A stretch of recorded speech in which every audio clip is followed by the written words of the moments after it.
అమ్మ నేను కలిసి ఆవకాయ పెట్టుకోవడం అయిపోయింది. ఊరి నుంచి కాయలు వచ్చాయి, పచ్చడి కాయలు. ఎంత 2 కేజీలు పెట్టామండి, ఎక్కువ పెట్టలేదు. ఇప్పుడు నిలవ పచ్చళ్ళు ఆవకాయలు ఎక్కువ తినట్లేదు కదా, కాకపోతే అలవాటుగా పెట్టుకుంటూ ఉంటాం కాబట్టి పెట్టుకోకపోతే అదొక వెల్తిగా ఉంటుందని పెట్టుకోవడం. కొత్త ఆవకాయ వాసన, కొత్త ఆవకాయ రుచి మాత్రం తగలాల్సిందే కదా.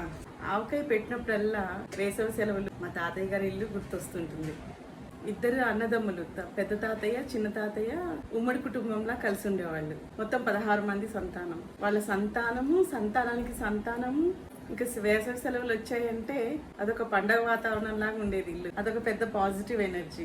అప్పట్లో ఇప్పటిలాగా మొబైల్ ఫోన్స్ అవి లేవు కదా, మళ్ళీ మాట్లాడాలి అంటే ఉత్తరాలు రాసుకోవాల్సిందే. అందుకని ఆ వేసవి సెలవుల్ని పూర్తిగా అందరం కలిసి మనసారా మాట్లాడుకోవడాలు, ముచ్చట్లు చెప్పుకోవడాలు, జోకులు వేసుకోవడాలు, ఇలా చాలా సందడిగా ఉండేది. అసలు విషయానికి వస్తే పెద్దనాన్నగారి భార్య పెద్దమ్మ గారు ఆవకాయ పెట్టేవాళ్ళు. ఆ పెట్టిన తర్వాత ఆ రోజు సాయంత్రం 7-7:30 ఆ టైంలో పిల్లలంతా మిద్దె మీద అంటే డాబా పైన ఆడుకుంటూ ఉంటారు కదా, అక్కడికి తీసుకొచ్చేవాళ్ళు. పెద్ద పెద్ద బేషన్స్ లో కలిపేవాళ్ళు కదా, దాంట్లో వేడి వేడి అన్నము నెయ్యి వేసుకొని పైకి పట్టుకొచ్చేవాళ్ళు.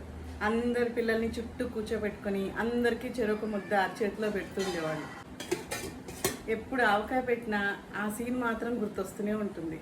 అలాగే సమ్మర్లో పెళ్లిళ్ళు, పెళ్లి భోజనాలు, ఇంట్లో బోల్డ్ పిండి వంటకాలు ఉండే, లడ్డూలు, బాదుషాలు, మిక్చర్ ఇవన్నీ తయారు చేయించేవాళ్ళు పెళ్లిళ్ళకని. అవన్నీ స్టోర్ రూమ్ లో పెట్టి తాళం వేసేసేవాళ్ళు అనమాట. పిల్లల గ్యాంగ్ లో వాళ్ళకి స్టోర్ రూమ్ కి వెళ్ళే అవకాశం వచ్చింది అనుకోండి, ఒక కాగితం పొట్లంలో పెట్టుకొని తెచ్చేసుకొని ఎక్కడో దగ్గర కూర్చొని తింటూ ఉండేవాళ్ళం. పెద్ద అడ్వెంచర్ లాగా ఉండేది మాకు.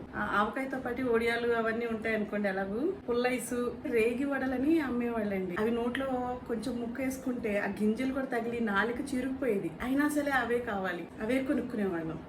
అలాగే మధ్యాహ్నం పూట అందరు నిద్రపోతున్న టైంలో చింతపండు, పచ్చిమిర్చి, ఉప్పేసి దంచుకొని లాలీపప్పులు చేసి తినేవాళ్ళం. గోల్డ్ స్పాట్లు కొనుక్కొని తాగడాలు. ఇంకొక స్వీట్ మెమరీ ఏంటంటే, మాకు మేనత్తలు ఉండేవాళ్ళు. మల్లె మొగ్గలు తీసుకొచ్చి పూలజడ అల్లి పట్టు పావడా వేసి మమ్మల్ని స్టూడియో తీసుకెళ్లి ఫోటోలు తీయించేవాళ్ళు.